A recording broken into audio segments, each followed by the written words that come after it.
Elle est surnommée la Lampedusa grecque.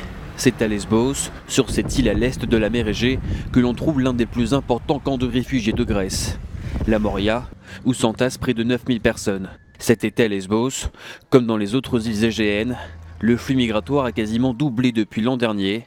Aujourd'hui, les habitants sont partagés face à ces nouveaux arrivants. On voit des affrontements dans les rues, des effusions de sang, du trafic de drogue. Et la situation a l'air hors de contrôle, déplore cet homme. La vérité, c'est que je m'inquiète pour cet hiver, parce que lorsqu'il fera froid, ces gens ne pourront pas rester dehors.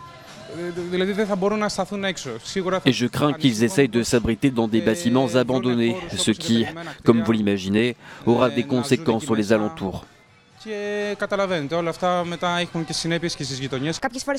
Parfois, la situation devient incontrôlable et il serait bon d'avoir un équilibre. C'est pourquoi nous essayons de les faire sortir d'ici et de les envoyer ailleurs.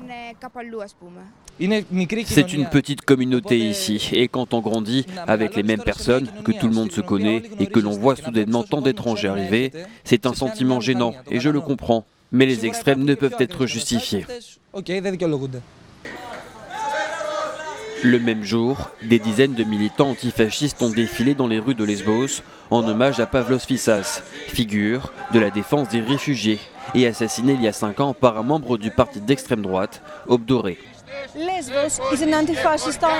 Selon ces militants derrière moi, Lesbos est une île antifasciste et accueille à bras ouverts les réfugiés.